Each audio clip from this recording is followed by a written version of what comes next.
Bueno, pois bos días a todos, estamos eu máis Cosmo, o meu gatiño, e máis a gatiña Croissants, e máis o lobo Dobby, desexamos vos bo feliz eu, Bloom, e máis as miñas mascotas Cosmo, o meu gatiño, e Croissants, a gata, e Dobby o lobo, e bo Samaín, que dura hasta o 25 de decembro, desde outubro, finales de outubro, hasta Navidades.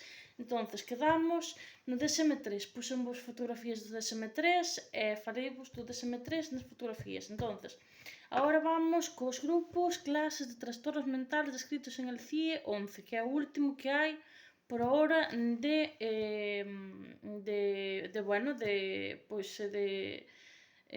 por ahora, non? Hasta ahora, hasta a actualidade. E os correspondentes con os grupos del DSM5. Esperadme aí que vou por unha... Esperadme aí. A pizarra magnética.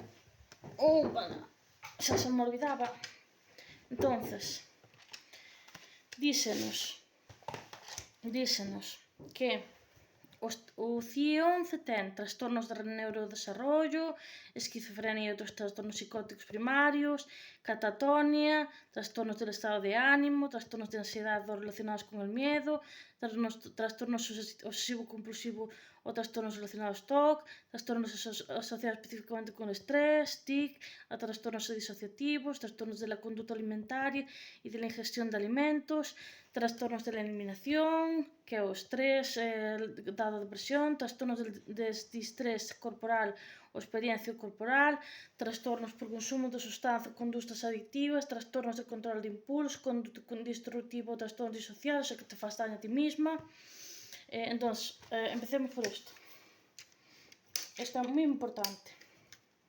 O que pon aquí, trastorno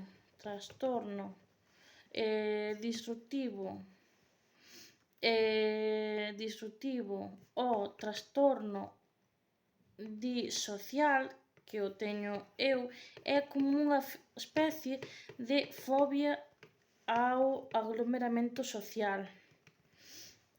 Dá en estrés, que xa falaremos máis adiante, vale? Isto é o que se chama trastorno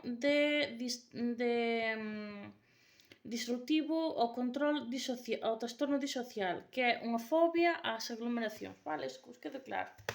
Vale. Entón, seguimos no CIE 11, ou DSM 11, trastornos por consumo de sustancias ou conductas adictivas, trastornos de control de impulsos, conducta destructiva total disocial, trastornos de la personalidade e rasgos relacionados, trastornos paralíficos, trastornos facticios, trastornos neurocognitivos, trastornos mentales ou de comportamentos asociados al embarazo, parto, puerperio, 6 e 40, factores psicológicos e comportamentales que afectan a trastornos ou enfermedades clasificadas en outro lugar, síndromes mentales ou comportamentales secundarios asociados a trastornos ou enfermedades clasificadas en outro lugar. Vale, e agora, no DSM-5, este é o DSM-5 CIE 11, vale? Que é a DSM-5, acordádevos, ven sendo igual a CIE 11, vale? Da American APA Association, American Association Psychiatric, e a CIE é a da OMS, vale? Quedadvos con isto, ok? Entón, agora vamos ao final, que é o máis importante, que vos quero isto é un test que vos vou facer, que vos vou deixar aquí, é un test que vos vou facer nunha fotocopia. E despois, o transdiagnóstico, un novo enfoque desde a psicología.